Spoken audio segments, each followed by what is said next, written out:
This was a really cold night. Everything went black, and I just completely passed out. I woke up, my car was just bouncing all over the place and snow was flying everywhere. And all the windows blew out. I remember seeing the blinkers on in my car. And I could hear my phone ringing, so I knew my wife was trying to call me. I started to get really, really cold. I thought maybe I would freeze to death. As the phone rang and rang and rang and rang. But my hips were so broken, and my pelvis, that I couldn't reach my phone. It was just so painful to even move an inch. My left hand fell off the steering wheel and was just dangling. And I couldn't figure out why it was dangling. Finally, after what was probably about 45 minutes, I heard a voice from the back, and somebody said, "Are you okay?" And I said, "No, I'm not okay." And thank goodness it was a police officer. And then the next thing I knew, I was just woke up in the ER at the University of Utah. And they told me that I'd had a stroke and a car wreck.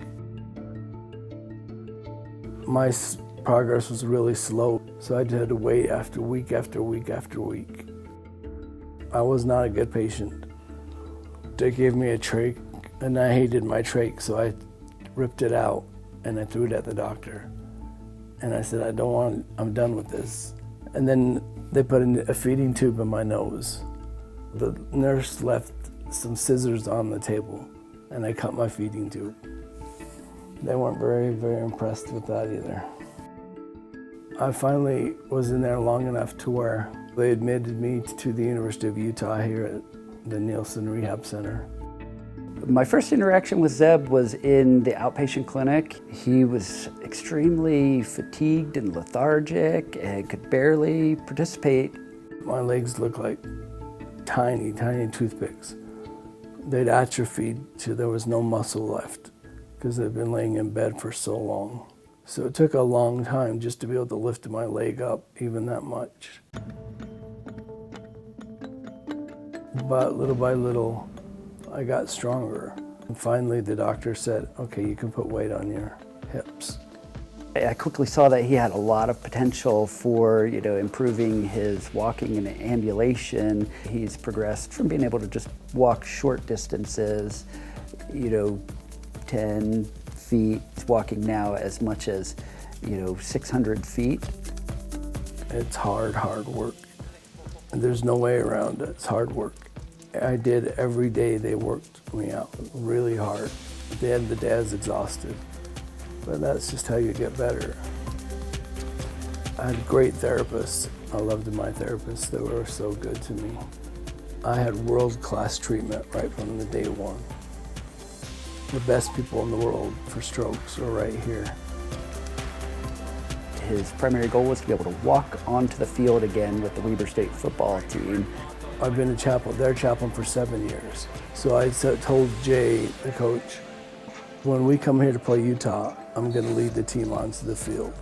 But I told my therapist, I think they thought that's not going to happen. You can't even sit up. But every day I got up and I thought, I'm going to do this. I'm going to lead the team onto the field. No matter how hard it is, how much work I have to do. So I worked to exhaustion every day and got stronger and stronger and stronger. They don't know I can walk yet. So it's going to be kind of exciting for everybody. A lot of the players came to see me while I was sick. But I'm excited to see their faces when they see me get out of the wheelchair, because most of them think I'll never get out of the wheelchair. They don't know that. They don't know I can stand up. I thank God every day for every one of those people who made it possible for me to run out onto the field.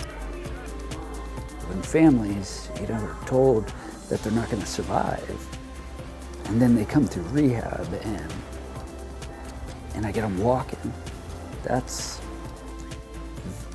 what makes it worthwhile and meaningful. They didn't think he'd survive.